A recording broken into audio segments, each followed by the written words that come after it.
Hey, welcome back to the channel. We need to talk about Donkey Kong Bananza because this game is bananas. Oh, brother, this guy stinks!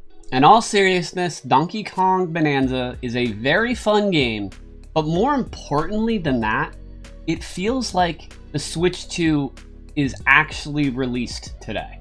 It's almost like it was a soft launch with Mario Kart World, and now we are no longer in the beta. We have that big single-player adventure built by the Mario Odyssey team, and it feels a lot more like there's a new Nintendo console out somehow than it felt last month. And the thing is, it's almost like Nintendo wanted it that way, because it's almost like they maybe thought that if they would have put that big single-player game at launch, the system would have been too hard to get.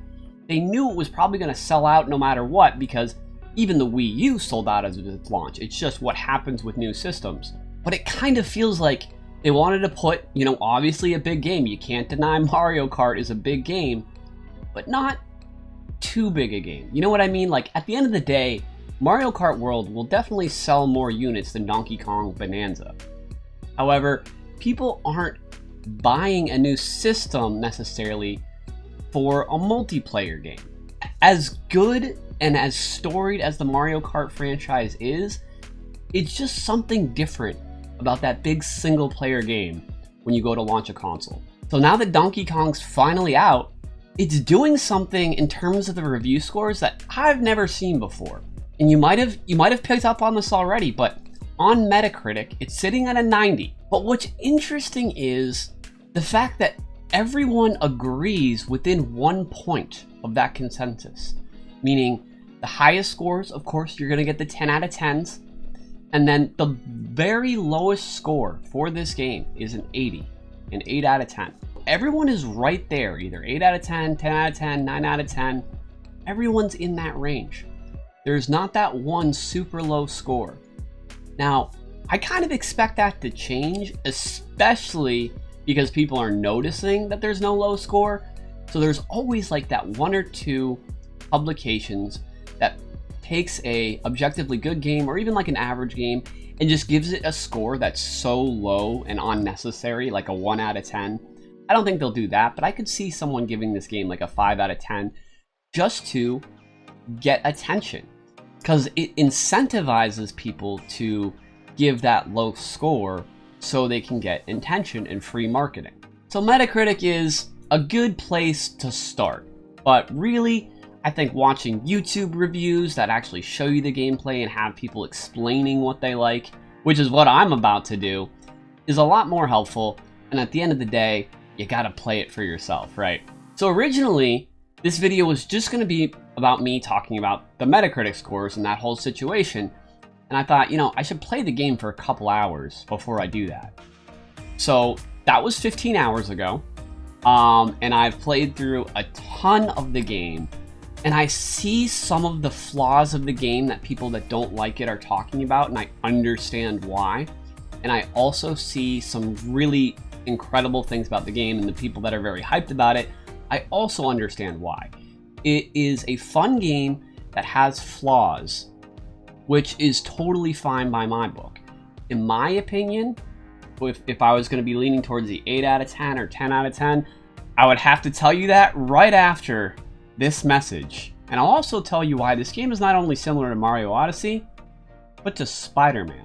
Now let me ask you a question right quick, partner. When is the last time you felt sexy? Doggone it, I got the fix. Today's sponsor, Geology. All jokes aside, I told Geology if you really want people to try your product, why not give it away for free?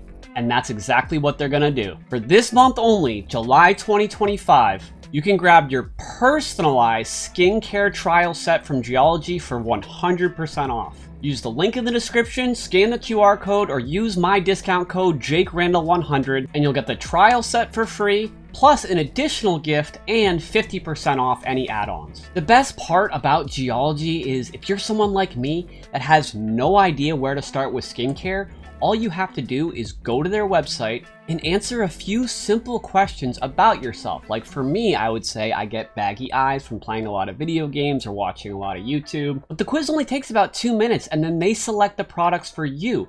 And what's even better is when the products get shipped to you, each product says the order you should be doing it in on the bottle. So even if you completely forget, you're always covered. And once you start doing it, it makes a huge difference. I used to have blemishes and pimples all over my face that made me not want to record videos. And honestly, with Geology, I'm so much happier with how my skin looks. So go ahead, check out the website, fill out the quiz, and get your free trial set. And trust me, your skin will thank you, partner. I would go right in the 9 out of 10. Because there's parts of this game that are a 6 or a 7 out of 10. But there are more parts of this game that are a 9 or a 10 out of 10. And I think it all averages out. If you take all the 10 out of 10 things, even though there's 1 or 2 6 or 7 out of 10 things, it averages out to like a 9 out of 10 to me. And of course, everyone is comparing this game to Super Mario Odyssey, but I wanted to offer a unique take on this because it very much reminded me of a different game. And one little shout out I wanted to do is I was watching Beat 'em Up's video, and he said that the destruction and collecting all of the treasure reminded him of Ratchet and Clank. And I think that's a good comparison for that part of the game.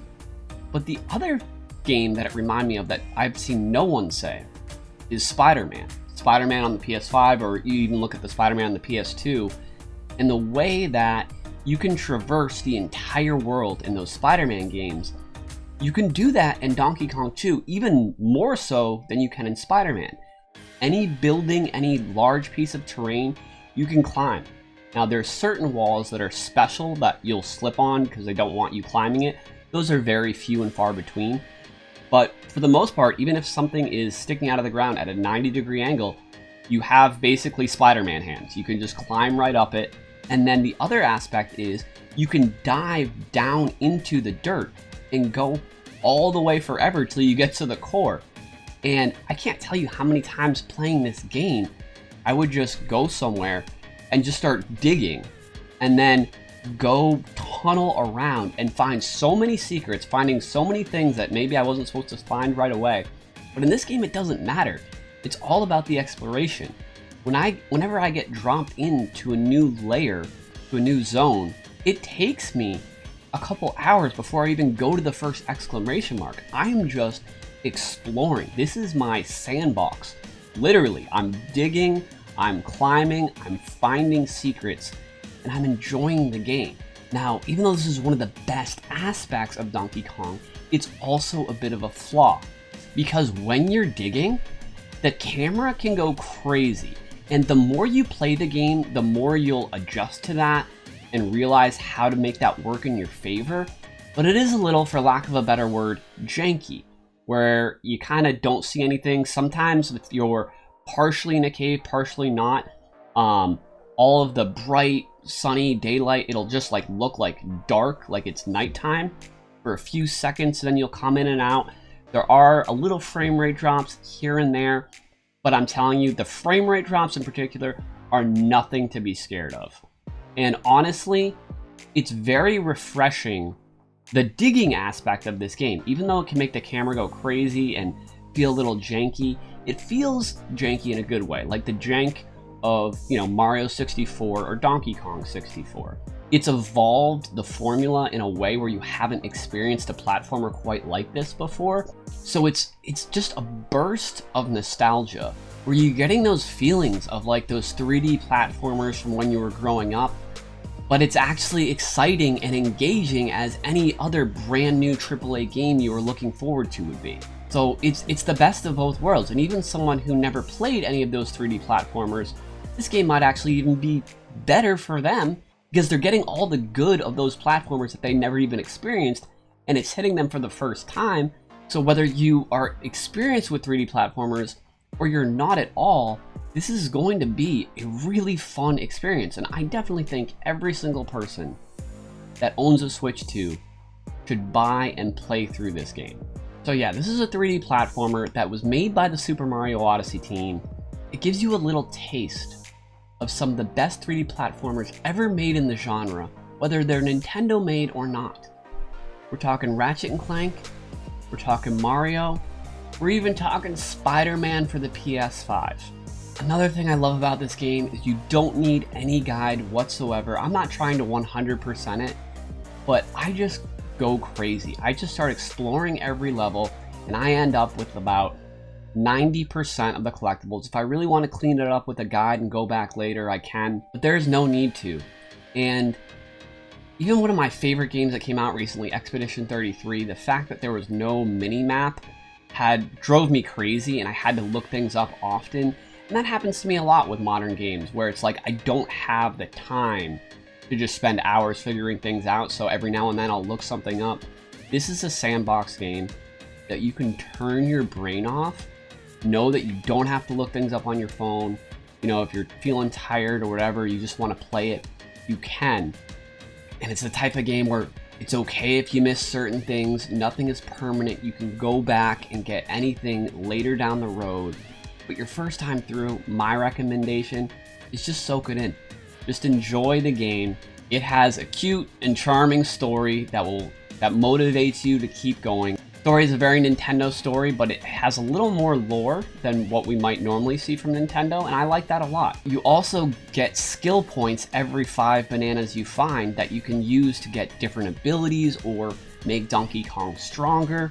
So there's an entire skill point system too, as well as outfit. You know, when I first started playing the game, I just found myself not being able to leave each area without doing all this digging, and my initial impression was, oh, I kind of don't like that, because yes, I keep finding gold and chests the more I dig because they randomly spawn, and the treasure chests can tell you where secret fossils are or hard to find bananas, and they're random. So if you just dig, if you can't find a banana and you just keep digging, you'll eventually find a chest that will tell you where it is. And I was like, but I'm only making this much progress through the level because I'm just ripping everything up. That was in the opening area, and I have to say, the more you play, it stops feeling like that at all. So that is a very brief fear you might get when you first start the game that I want you to know definitely goes away. So in my opinion, Nintendo hit it out of the park with this one. It's not a 10 out of 10 for me, but I would say it's a solid 9 out of 10 and not a drop below 9 out of 10. Maybe even a little, maybe a 91 or a 92 if you want to get crazy. But I've had a lot of fun playing this game, and hopefully me talking about what I liked about it will give you a better idea of this is a game for me or this is not a game for me, because, we don't all like the same things. So thank you for watching the video. Please let me know in the comment section below if you are playing the game and enjoying it, if you are going to pick it up because of this review, or if it's not for you, let me know that as well, and I will see you guys on the next video. Finger guns out.